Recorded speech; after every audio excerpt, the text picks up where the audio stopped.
I'm Findley. I'm an associate professor of art history at Cornell University, and I'm the author of Committed to Memory, The Art of the Slave Ship Icon,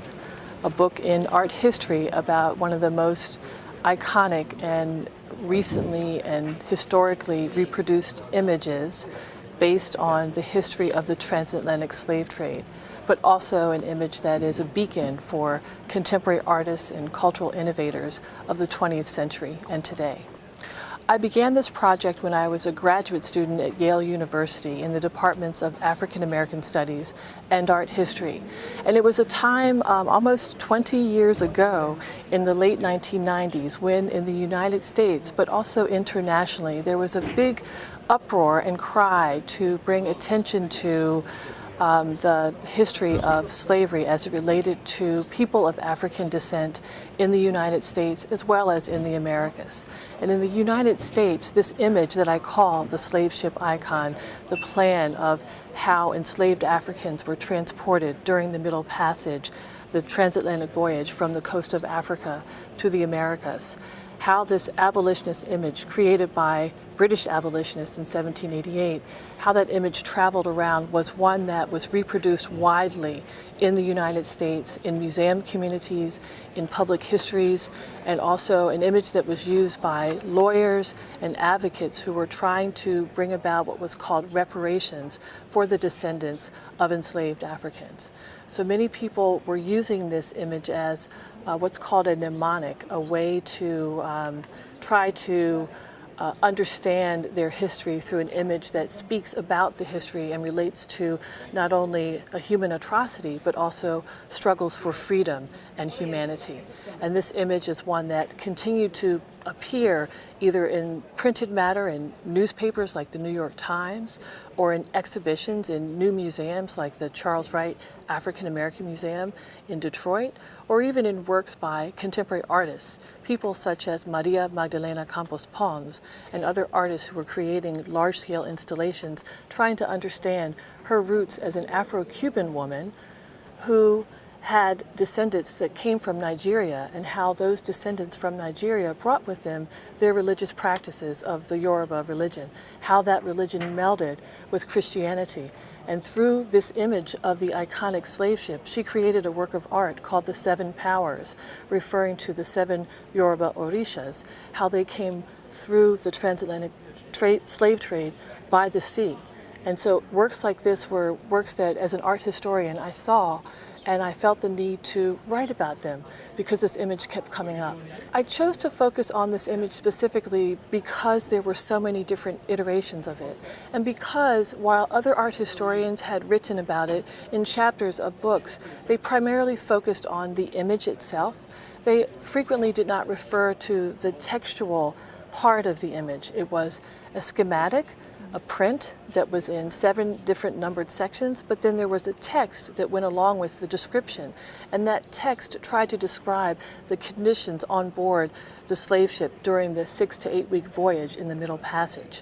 And so that text is really very important to understanding the image, and I wanted to make sure that people knew what it meant and why it was written in 1788, why it was a rallying cry for abolitionists from 1788 to 1807, which is the year that the slave trade, the practice of commerce, was abolished by England, and 1808 by the United States. Why that text was important, but also how the image changed over time, so that over the period of 20 years during the abolitionist movement in England and the US, it changed over time from being just a small schematic with a pamphlet to a large-scale poster or broadside with 7 different numbered sections referencing an architectural drawing so that people could actually get their minds around how to see inside of the interior of this space of human suffering. And then by the mid and early 19th century, it changed again because there were many people engaged in the illegal slave trade. And so abolitionists came out again and they created different kinds of images, but again, based on that schematic. And so I had seen so many different iterations that I thought that it was important to talk about the long history of how this image appeared and why, because each time it appears, there's a different political, human rights rallying cry. It comes and it comes sort of to our attention in these flashes of danger when people of African descent kind of use it as a touchstone to refer to their past, but also to think about liberation movements and how they have fought to become free. So if we look at the 20th century, just to give an example, in the mid-20th century, many black artists, creative people who are working in theater and film and in the arts, they see this image again, and there's a play that's created by a well-known poet and activist who was known for spearheading a movement among artists called the Black Arts Movement. It was around the same time as the Black Power movement from about 1965 until about the mid-1970s. Amiri Baraka was his name, and he created a play called Slave Ship,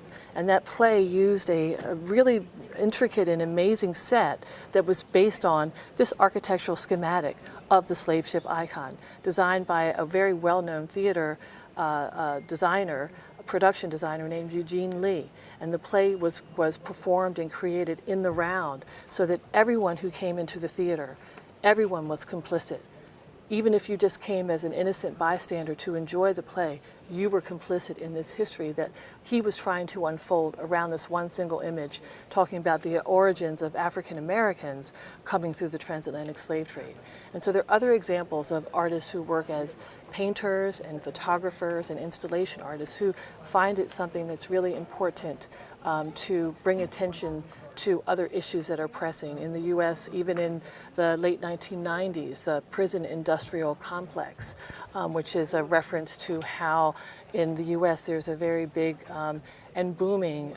prison industry where people are put behind bars for sometimes very small offenses, but how this is something that is creating larger segments of the population behind bars who are disenfranchised, unable to vote and participate in the political processes of the nation. And so many artists have seen this, and they took the image and they said, well, we can map this image on top of a layout and a plan of a prison, and how a prison might actually house people who are behind bars. And by doing so, they made the relationship between this image from the late 18th century, where people were hauled across the ocean in slave ships, made to work against their will. This was a forced migration to the same type of forced labor that people who are now imprisoned have to perform.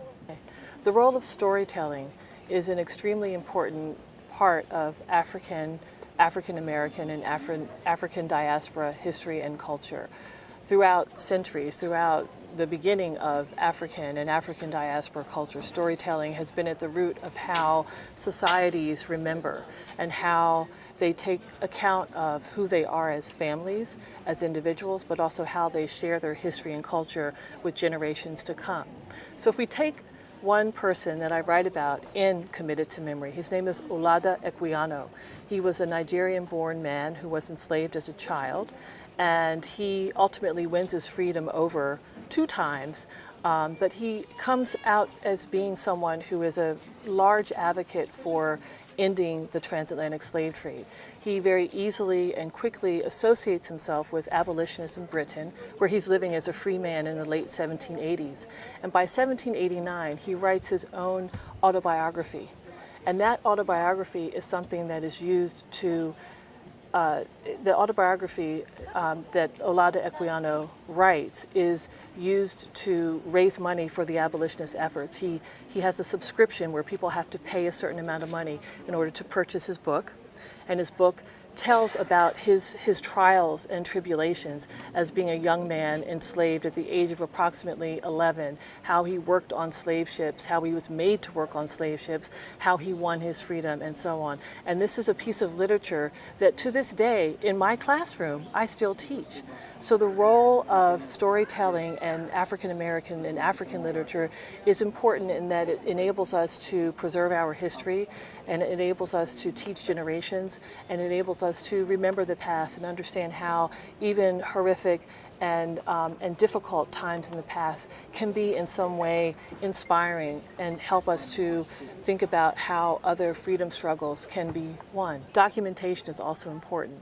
But if we go back to storytelling, which I'm going to do just for a moment here, sometimes in African and African American history and culture, the oral narrative the story that's passed down from generation to generation by the family griot, the person who keeps those stories, the keeper of the family stories. Sometimes that is more important than, or can have more relevance than the actual written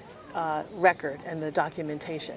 So that if we think about the archive, that's often what we talk about when we're talking about documentation. And for my book, Committed to Memory, The Art of the Slave Ship Icon, I traveled around the Atlantic Rim to archives in the United States, in the United Kingdom, in France, in Spain, in Portugal, also in the Netherlands. I also went to West Africa, to Ghana and Senegal, and I was in many different countries in the Caribbean as well, to look at their archives, also to look at the built environment, to look at buildings, museums, and monuments that have been built as a result of this image and the history of the transatlantic slave trade. So it's a really painstaking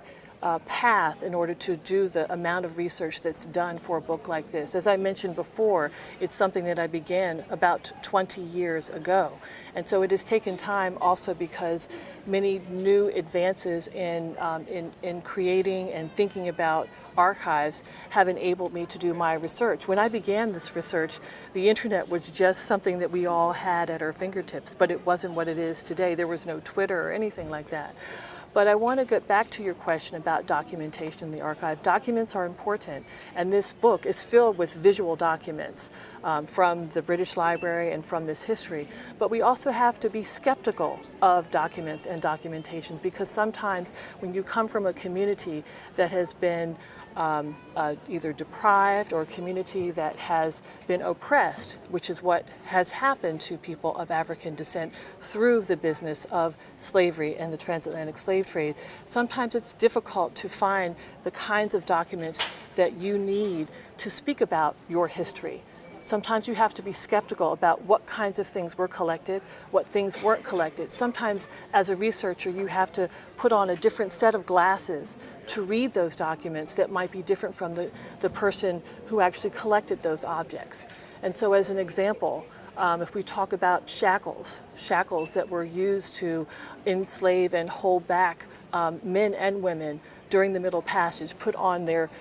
wrists and their ankles on slave ships. These have been collected in historical societies in the United States, in the UK, and elsewhere. And the people who collected these were probably the people who were those who did the oppressing and the enslaving, right? They're at historical societies. And so they had a different reason for collecting them than I, as a researcher, or someone who might be the descendant of a person who had to wear those shackles, would actually go to an archive to find something like that and to think about that. So we also have to think about not just being skeptical of objects and documents, but also reading between the lines. If you look at a roster from a slave ship, and many of these rosters were kept. I mean, the really interesting thing about the transatlantic slave trade is that it was a business. And so as a business, there were people who insured slave ships, and there were investors in slave ships. And those insurers and investors wanted to know about their product. They wanted to know who survived, who passed away, how much the insurance company might have to pay for the loss of life or other goods. And so these records, on the one hand, in the 18th century and 19th century, were used by insurers and investors, but in the 21st century, I might use those documents completely differently, because they're going to tell me a different story about who those individuals were. And there are ways that I might be interested in trying to humanize them by not just counting someone as a number, but instead trying to find out who their name was, where did they live, how did they live, what did they eat, what did they do during the day, what kind of work did they do, how did they die. So documents are extremely important, but the person who reads them and for the purpose for which they're read is also very important, because we have to think about even how archives and documents themselves in their histories can be, on the one hand, they might look like a piece of paper that's just a benign piece of paper, but on the other hand, they could also be something that's very, very violent, right? Because as this book tells the story through an image that, on the one hand, if you look at it from far away, it might seem like it's something intricate, but when you get up closer, you can see the violence of the image. And so sometimes we have to think really closely about those objects and documents that we read to see what narratives they tell. The role of art and culture for cultural institutions like ITHRA and other museums around the world is extremely important. And the role of art is something that we can bring into our libraries to educate our children. Art is something that we can bring into museums and put on exhibition. Visual artists themselves can not only participate in creating exhibitions that are on view, but they might also participate in doing performance pieces. If we think about the role of especially contemporary art, that it takes so many different forms. One of the most interesting things about my book is the way that it tracks this one single image over a 230-year period, but it does this through looking at the role of print culture. It does it through looking at the role of how images circulate and how ephemeral images, things that are really, for the most part, inexpensive, but how they ultimately are able to spearhead a political movement and liberate an entire group of people, right? But also how, if we look at the period of the 20th century and the 21st century, how an image such as this also influences things like the way we think about design in theater, or the way we might think about design in architectural buildings. There are buildings in the United States and even in other parts of the UK and the Atlantic Rim where they've actually taken this architectural schematic and thought about it as in ways that they might be able to use it for memorials to the victims of the transatlantic slave trade. So art and culture are really important in that it's not just about the plastic arts, something that's visual or tactile, but it's also about the performative. Poetry is another really important thing, especially when we think about how libraries and institutions like ITHRA can not only work with artists who are practicing now, but also to think about the kinds of objects and images and books that are in its collections that people who are young and learning can use to learn about the arts and to learn about the history of the people and the history of the patrons and the history of the kingdom itself. So institutions like ITHRA play a really, really important role in bringing people together, in helping communities to learn about themselves, to learn about their histories, to be proud about who they are, and to be happy to know about the kinds of art, music, and poetry that has been created. There are ways that in my book I talk about film, and there's a chapter that